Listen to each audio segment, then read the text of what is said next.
Hello, good day mga boss. Ngayong araw, medyo matagal tayong walang upload sa ating YouTube channel. Pero marami ako nakikita na nag-comments since mahal na yung krudo ngayon and electricity is tumataas na rin. At may balita pa na magba-brownout so nagpapanik na yung iba. Naghanap ng solar energy na pwede na magamit pang backup in case na mangyari yun. Pero wag naman sana, di ba?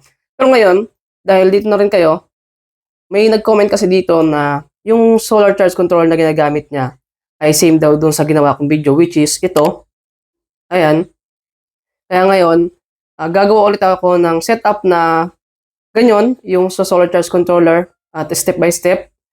Pero may setup ako dito, tatanggalin ko muna at yung gagamitin ko is yung PWM na ginamit ko nung nakaraang video. Marami nga pala ako ditong solar charge controller, no? More on 30 amps siya ng mga PWM, may white and blue. Pero magta-try muna tayo ng isa ngayon para gagamitin natin sa setup. So magtatanong bakit marami akong ganyan? Kasi nga guys, nag-affiliate din ako sa TikTok and sa mga ano na yan guys, mga sponsor ganyan. So proceed na tayo mga boss. Ito yung solar charge controller natin mga boss, no? And yung nag-comment dyan, same kami ng solar charge controller na ginagamit pero sa battery daw iba. So lead acid yung battery na ginagamit niya at yung akin naman, yung ginawa ko ng review dito ay LiPo po yung ginamit ko. So same lang naman guys, kahit anong battery, 12 volts man yan or 24 volts, pwede dito sa solar charge controller na to. Pero, may mga setup or setting dito na kailangang palitan kapag iba na yung mga battery natin. Yung solar charge controller natin ay, teka muna guys yun, kulay puti pala. Kulay puti na 30 ampere. Same lang to guys sa kulay blue ibang kulay lang sila. Pero mas maganda, palitan ko na lang ng kulay blue para kung mapunood man ito yung nag-comment nakaraan, ma-satisfied siya, diba? Ito na, nakakuha na ako ng kulay blue. So, yan. Ito na siya mga boss, no? Pero, nako, 10 amp lang pala to. Okay na rin to siguro. 10 amps siya, pero 30 amps pa rin yung dapat Isa pa guys. Nabuksan ko na lahat, pero isa lang pala yung kulay blue doon, which is yung 10 amps lang. At puro ganito na, kulay green. Ayan no, medyo marumi nga. Pero same lang naman guys, kahit anong kulay, basta PWM, same lang yun sila. 30 amps Ngayon, tatry natin dito sa setup ko. Tatanggalin ko muna to. Ngayon mga boss, ang gagamitin kong battery ay LiPo4 kasi nga wala naman akong lead acid battery. Pero, ituturo ko na lang yung pinaka-setting ng ating solar charge controller. Kung LiPo4 ang gamit yung battery or lead acid or lithium, ay gagawin ko sa video na to. So, LiPo4 yung gagamitin natin ngayon. Tapos, kapag mga PWM solar charge controller, ang pinagkaiba nito minsan doon sa mga Elijoy MPPT, always nating unahin yung battery na ilagay bago ang solar panel. Ngayon, after nating ilagay ang ating pinaka-battery dito, lalabas dyan yung mga voltage ng battery kung ilan na. Ayan kung papansin nyo.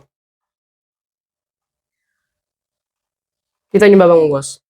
13.5 volts. Tapos naka-on yan. So ngayon, close up natin para mas makita nyo. At dahil meron na tayong nakikita ang voltage dyan ng battery natin, okay na yan.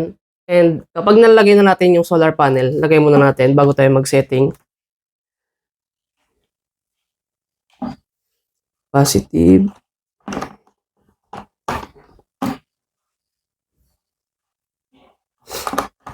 Pero mga boss, mas maganda kung MPPT talaga yung gamitin nyo Para wag na kayo mahirapan, hindi na kayo mahirapan sa gumastos, isahang gastos lang. Kapag MPPT yung gamit nyo, mas maganda yung harvest ng energy nyo sa mga solar panel. Pero kung wala naman kayong budget and ito lang yung kaya nyo, wala nang problema.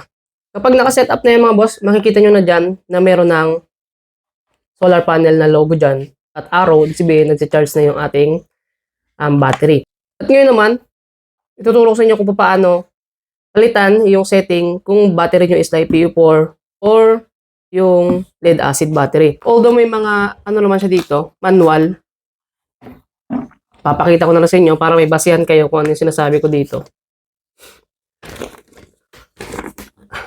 Yun mapapansin nyo mga boss, dito sa B1, ang nakalagay dyan is 14.4. Tapos, ang B2 naman ay 12.6 volts. Tapos, sa B3, 14.6 volts. Ngayon, bakit voltage lang nakalagay dyan? So, dun sa 14.4 volts or B1, yun po yung para sa mga lead acid battery. Yung B2 naman, 12.6 para sa mga lithium ion, tsaka yung 14.6 is paano siya isa-set. I-click nyo tong unang button dito, lalabas yung 14.6 dyan, ibig sabihin, nakaset siya sa LiPo4.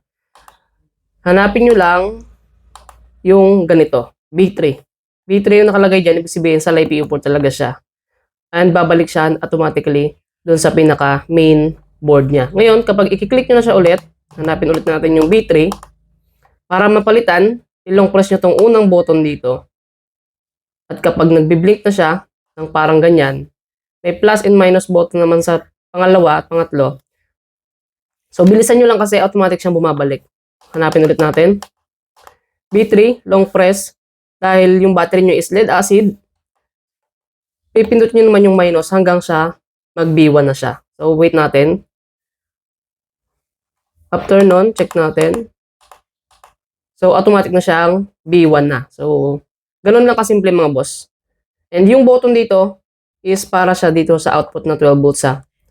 Kung halimbawa mga LED kayo na 12 volts, pwede nyo gamitin dito. Or mga module or solar or mga charging module na 12 volts yung supply, pwede dito. Ito yung button niya na.